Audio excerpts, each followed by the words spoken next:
Evangelho de João, capítulo 2, verso 4.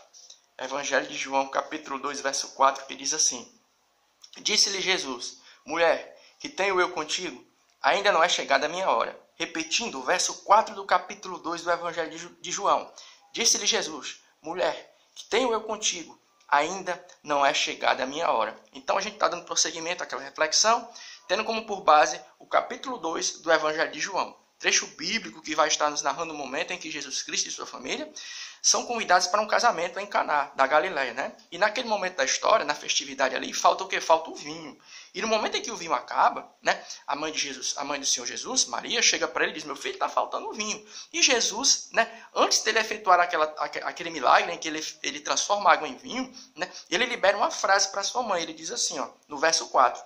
Disse-lhe Jesus: Mulher, o que tenho eu contigo? Ainda não é chegada a minha hora. E na outra reflexão, a gente tinha trazido uma reflexão, analisado, né, a questão da primeira parte da frase presente no verso 4, quando ele disse assim, ó, né, o que tenho eu contigo. Né? E agora, a gente vai estar falando alguma coisa a respeito da segunda parte dessa frase, que está presente no verso 4, capítulo 2 do Evangelho de João, quando Jesus disse assim: ainda não é chegada a minha hora. Então é muito bacana, né, a gente ter o quê? Ter um vasto, como é que a gente pode dizer? Uma vasta fonte de pesquisa, né? Você ter muitos livros, muitos comentários aí na internet, ouvir uma segunda opinião, né, de alguém falando a respeito de um determinado trecho bíblico. Mas mais bacana do que isso também é a gente entender que existe uma regra de interpretação bíblica que é muito legal. Qual é?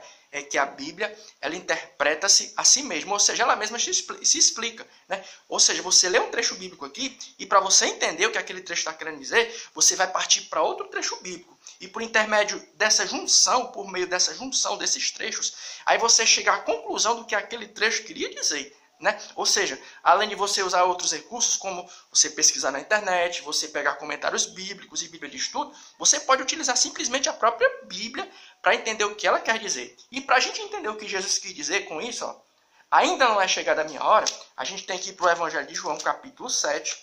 Evangelho de João, capítulo 7, o verso 30, que vai dizer o seguinte, ó. Evangelho de João, capítulo 7, verso 30. Vamos pegar o Evangelho de João, capítulo 7, verso 30, para entender o que Jesus quis dizer lá no Evangelho de João, capítulo 2, verso 4, quando ele disse assim: ainda não é chegada a minha hora. Evangelho de João, capítulo 7, verso 30.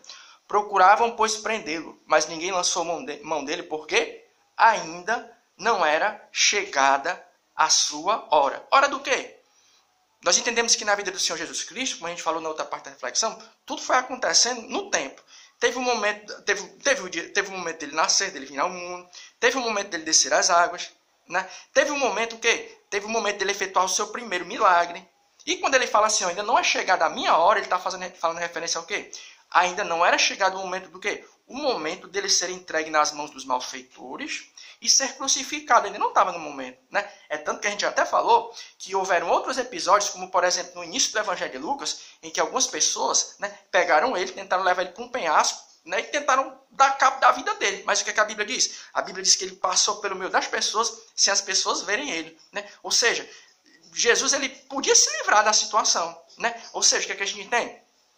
Tudo na vida de Jesus Cristo acontecia na hora. E quando ele disse assim, ó, ainda não é chegada a minha hora, o que é que ele estava querendo dizer? Ainda não é chegado o momento de eu ser entregue nas mãos dos malfeitores e ser crucificado. Ainda não está no tempo, não. Então, o que é que Jesus quis dizer? Né? Quando ele disse isso, ainda não é chegada a minha hora, no capítulo 2, verso 4 do Evangelho de João, ainda não é chegada a minha hora. O momento de eu ser crucificado e ser martirizado, não está no momento ainda. Né? E o que a gente pode tirar de aplicação prática para a nossa vida?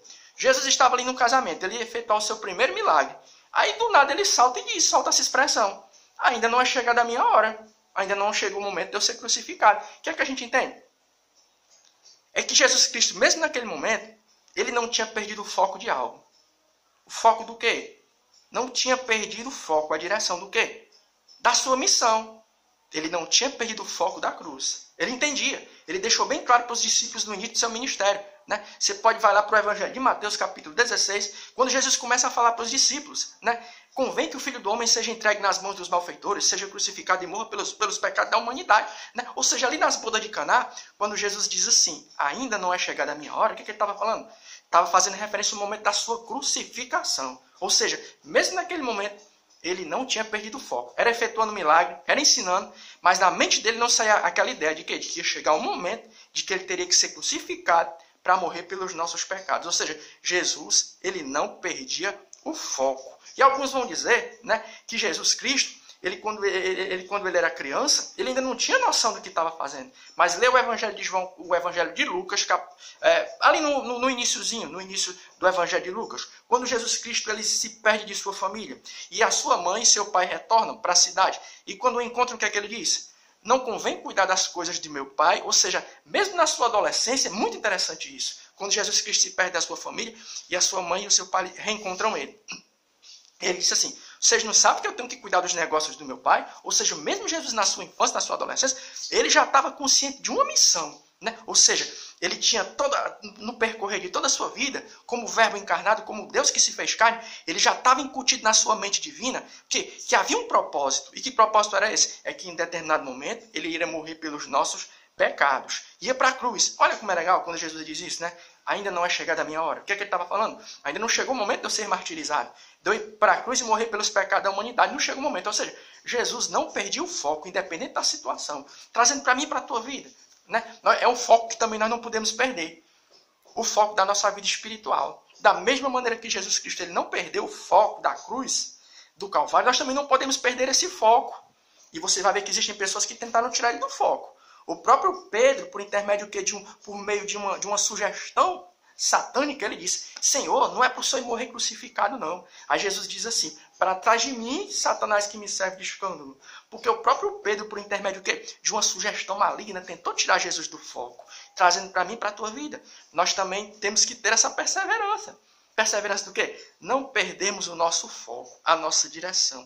Independente da circunstância, da situação, nós não podemos perder o foco. Eu e você, do mesmo jeito que Jesus, independente da situação, Jesus estava ali, né, na sua mente incutida aquela ideia de que em um determinado momento ele iria morrer pelos nossos pecados, nós também não podemos perder o nosso foco. Que foco é esse? O foco da cruz, o foco da nossa caminhada, o foco de coisas que vêm até a nossa mente, nós sabemos que um dia vão acontecer, arrebatamento da igreja, o céu, as coisas que estão a nos esperar no porvir. Né? Irmão Messias, às vezes existe um momento que existem coisas e fatores que tentam tirar a gente do foco, tem. Até Jesus passou por isso. Pedro chegou para ele e disse assim, não é por só ser crucificado não. Né? Então também vão chegar pessoas para mim e para você tentando tirar a gente do foco.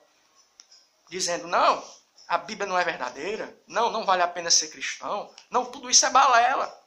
São maneiras que o inimigo utiliza para tentar tirar eu e você do foco. Mas que nessa manhã nós possamos tomar isso como um exemplo espiritual para mim e para a tua vida. Até o mestre, independente da situação, ele não tinha perdido o foco da sua missão.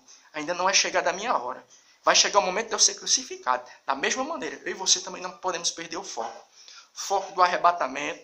Não podemos perder o foco da nossa salvação. O foco na crença do sacrifício de Jesus Cristo na cruz do Calvário. Existem coisas que vão tentar tirar a gente do foco. Mas que nós viemos pedir ao Senhor nosso Deus o quê? Força espiritual, condição e estrutura para não perdermos o foco e nem a direção. Amém.